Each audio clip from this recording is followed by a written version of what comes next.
Labvakar! Tiekamies diskusiju raidījumā Ceļā uz valsts drošību. Un šodien runāsim par nekustamajiem īpašumiem un runāsim par to, cik tad drošas ir ēkas un kādā veidā viņas droši pielāgot. Un runāsim ar Daugavpils pilsētas domes pilsētplānošanas un būvniecības departamenta vadītāju Santu Pupiņu. Labvakar! Labvakar! Un sāksim uzreiz ar ziņu un ar ēku, ja to tā var nosaukt, ne ēku, laikam telpu, par kuru daudz šobrīd runā, Pacvertne. Kāda situācija ir Daugavpilī? Pēdējā laikā ir daudz ziņu par to, ka Pacvertnes ir apsekotas beidzot. Tagad ir skaits, cik ir derīgas, cik nederīgas, cik daļai derīgas. Vai varat paskaidrot vispār, kādā veidā šis iedalījums strādā? Ko nozīmē derīga, daļai derīga un nederīga Pacvertne? Jā, tieši tā. Šobrīd ir apsekotas ēkas pašvaldībā. To ir darījuši valsts ugunsdzēsības un glābšanas dienesta darbinieki, proti būvinspektori. Ir izvērtējuši šīs pašvaldības ēkas un noteikuši, kuras ir derīgas un kuras ir daļēji derīgas. Uz šo brīdi pašvaldībā, no pašvaldības ēkām ir derīgas 64 ēkas. Ja? Bet tikai 9 no tām ir pilnīgi derīgas. Ja? Pārējās ir tikai daļēji. Daļēji tas nozīmē to, ka tur varēs uz kādu laiciņu patvērties. Ja? Bet visām patvērtnes prasībām, diemžēl, šīs ēkas neatbilst.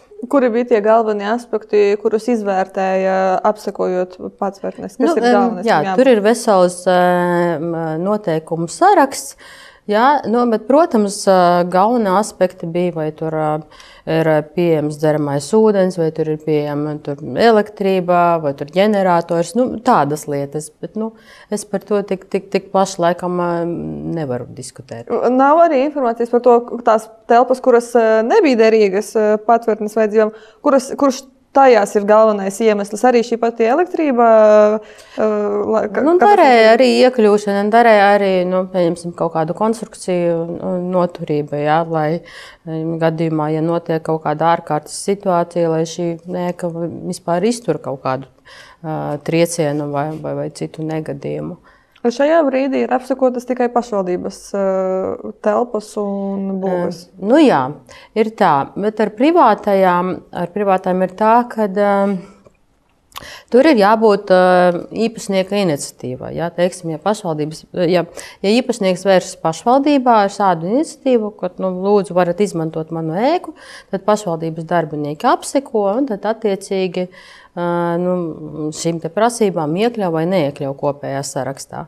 Uz šo brīdi neviens nav pieteicies, jo tas ir zināms apgrūtinājums īpašniekam. Jā, proti, tiek uzlikts apgrūtinājums un ar to ir jārēķinās. Un šīm telpām jābūt brīvām, pieejamām, tāda veida. Jā, protams, viņām galvenais nosacījums Pacvertnē ir, ka tā jābūt publiski pieejamai un principā jebkurā brīdī. Tātad, ja tā būtu privātā Pacvertne un to izdomātu atvērt kāds iedzīvotājs vai uzņēmums, ārkārtas situācijas gadījumā viņai būtu jābūt publiski pieejamai. Tas nevarētu sākt būt maksas pasākums, kad ieejas biļete vai kaut kas tam līdzīgs. Protams, jā. Tam jābūt publiski pieejamai un tātad nekāda veida privāto Pacvertni nevar būt. Jā, protams, jābūt publiski pieejamai. Lūk, un tagad ir ministru kabineta noteikumi izstrādāti. Vēl nav pieņemti par Pacvertņu būvniecību. Jā, jāsaka, jau kopš Latvijas neatkarības atjaunošanas laikiem nekas nav būvēts no aizsardzības būvēm, tādām kā Pacvertnes.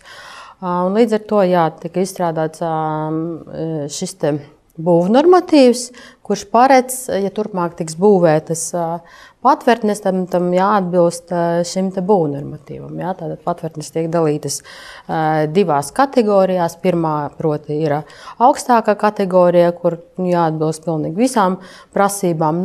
Piemēram, tādai, ka turpat jābūt lazaretei. Jā, medicīnas pakalpojumiem jābūt nodrošinātiem un plašam spektram tādu pieejamu lietu ārkārtas gadījumā. Jā, savukārt otrā kategorija jau paredz nedaudz vieglāku Kā ir ar ēkām un ēku būvniecību? Vai ir šī brīža situācijā vispār visā pasaulē ir arī domāts un tiek pieprasīts, kā arī ēkām jābūt kādām specifiskām paliktelpām vai šīm pašām patvērtnēm vai pagrabiem? Vai ir mainījušies kaut kādi noteikumi? Šobrīd nē, kā jau minēju, ir šis ministru kabineta noteikumu projekts, kurš pagaidām tiek apspriests. Viņš vēl nav pieņemts, bet, kad tas tiks pieņemts, iespējams, šīs prasības būs obligātas kādām publiskām ēkām vai ražošanas ēkām. Bet šobrīd laikam ir pāragri runāt, bet jā, uz to iet valsts, lai noteiktu šādus noteikumus, proti, parametrus, izmērus, kvadrātmetrus, ventilācijai, kādā jābūt izejām, ieejām, tādām lietām. Ja runājam tikai tīri teorētiski par dzīvojamajām mājām, dzīvokļu mājām, kas mums ir 5 stāvu mājas, 9 stāvu mājas un viņu pagrabi, ja iedzīvotāji izrādītu šādu iniciatīvu, vai teorijā vispār kaut kas tāda veidīgs kā viņu pagrabi zem šīs dzīvojamās mājas var kotēties kā patvērtne? Vai tas nav? Nē, visdrīzāk tie būtu jāpielāgo, un tā būtu īslaicīga patvērtne. Jā. Proti, kur vispār ārkārtas gadījumā vispār cilvēki var patvērties gadījumā, ja kaut kas ir noticis ar viņu mājokli. Bet tāda pilnvērtīga patvērtne diez vai jāsaka. Un tad sanāk, ka dzīvojamais fonds nav nekādā veidā apsakos tieši uz patvērtnēm atsevišķi no valsts ugunsdzēsības un glābšanas dienesta vai no pašvaldības, nav tikai pašvaldības. Tās ēkas, kuras ir iekļautas, kas pašvaldības īpašumā, jā, tur dažas, cik man zināms, ir norādītas kaut kādas dzīvojamas arī, bet tās ir, kuras daļēji atbilst. Ja? Bet nekādā gadījumā nevar iekļaut piespiedu kārtā īpašnieku ēkas, ja? Kuras ir privātā īpašumā. Un kā ir ar šīm zīmītēm un šiltītēm, kuras ir jāuzliek, vai Daugavpils pašvaldībā tas jau notiek, vai vēl jaunajā gadā ķersies klāt? Daugavpils pašvaldībā jā, šis process jau ir sācies, un jau jāsaka, ka pirmās zīmītes tiks izvietotas pēc manā rīcībā esošās informācijas jau no nākamās nedēļas. Jā, jau notiek process. Tad atgriezīsimies pie parastajām, es saku, daudz dzīvokļu mājām, daudz dzīvokļu mājām rajonos, pilsētas centrā un vispār pie dzīvojamā fonda Daugavpilī. Cik droši tas ir, cik pieejams pilsētas iedzīvotājiem viņš ir, cik daudz graustu, cik daudz pamestu būvju, kāds vispār dzīvojamais fonds Daugavpilī? Sākšu ar to, ka bija valsts kontroles pārbaude pāris gadus atpakaļ, tika vērtētas visu lielāko pašvaldību dzīvojamo fondi. Un, jāsaka, ka Daugavpilī bija diezgan labi rezultāti. Jā, tika vērtētas gan daudz dzīvokļu mājas, gan arī privātais dzīvojamais fonds.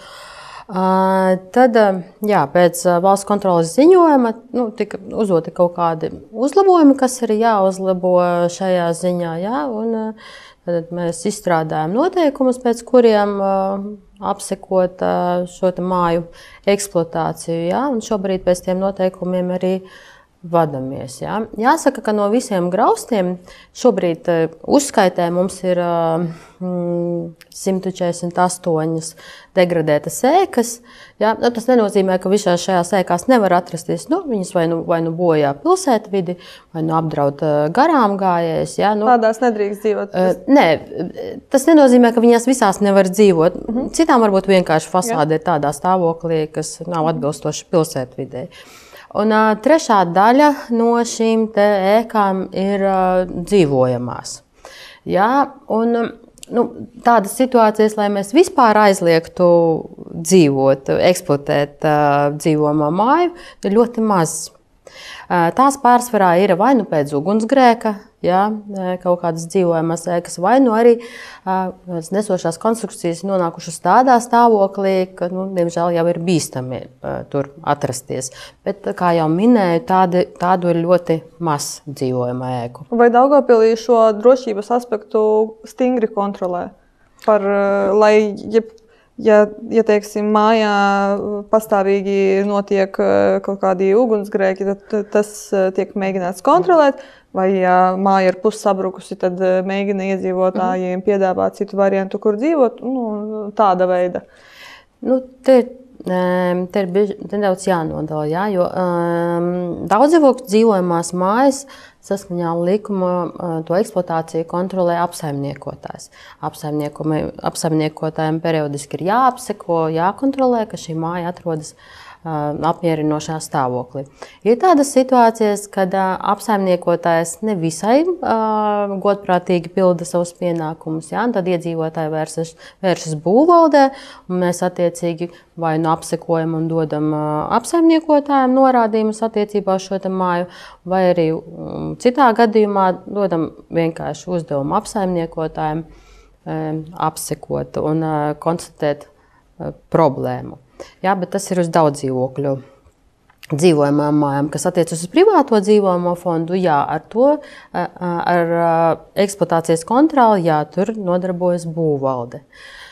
Un nav bieži gadījumi, kad mēs apsekojam, jā, privātās dzīvojamās mājas. Bet tā, ka mēs redzam, ka tā degradē vidi vai tur pēc ugunsgrēka vai kaut kādā savādākā ziņā, tās izskats liecina par to, ka tā nav tehniski droša. Jā, tad mēs apsekojam un dodam norādījumus, vai veikt kaut kādus atjaunošanas darbus, vai arī norādījumu tā kā uz laiku, vai vispār aizliegt eksploatēt šo ēku. Vēl raidījuma noslēgumā tomēr gribēju pajautāt par kara sākumu un laiku, kad cilvēki no Ukrainas ieradās Daugavpilī meklējot patvērumu un vēloties šeit dzīvot un apmesties uz kādu laiku. Varbūt kāds apmetās pie radiem un kāds tomēr griezās pie pašvaldības un lūdza šo iespēju atrast vietu, kur dzīvot. Šādas iespējas bija daudzās Latvijas pilsētās, daudz kur piedāvāja šīs iespējas pašvaldības, daudz kur arī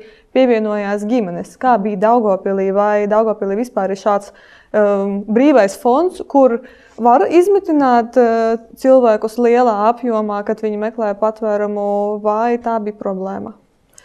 Cik man zināms, šos te ukraiņu bēgļus, tad viņiem piešķīra vai dienesta viesnīcās kaut kādu dzīves vietu, vai arī sporta bāzēs, jā, kas atrodas pašvaldības lietošanā. Ja būtu cits scenārijs, cita situācija, grūti atbildēt, bet kaut kā tad mēģinātu meklēt patvērumu. Jūsu viedoklis par vispār pieejamību Daugavpilī, vai ir dzīvojamais fonds ir pietiekams, vai tomēr gribētos kādu jaunceltni kādā jaunā rajonā? Jā, paldies par jautājumu. Ļoti labs jautājums. Protams, pietrūkst jaunceltņu, protams, pietrūkst jauna dzīvojamā fonda. Dzīvojamais fonds ir novecojis, apsaimniekot to ir, kā mēs redzam, sarežģīti un grūti. Un, protams, izmaksas arī vecajam daudzdzīvokļu māju fondam ir izmaksas uzturēšanai ir daudz lielākas nekā tas ir, pieņemsim, jaunajos projektos. Jā, vajadzētu jaunus dzīvokļus. Tad cerēsim, ka mūsu domas kāds sadzirdēs. Bet jums, Santa, teikšu šodien lielu paldies, ka piedalījāties mūsu raidījumā. Jums, dārgie skatītāji, teikšu ar labvakaru, bet vēl atgādināšu, ka pie šiem video graņi.lv lapā, Facebook lapā varat rakstīt savus komentārus, un mēs mēģināsim atbildēt uz viņiem nākamajos raidījumos. Visu labu!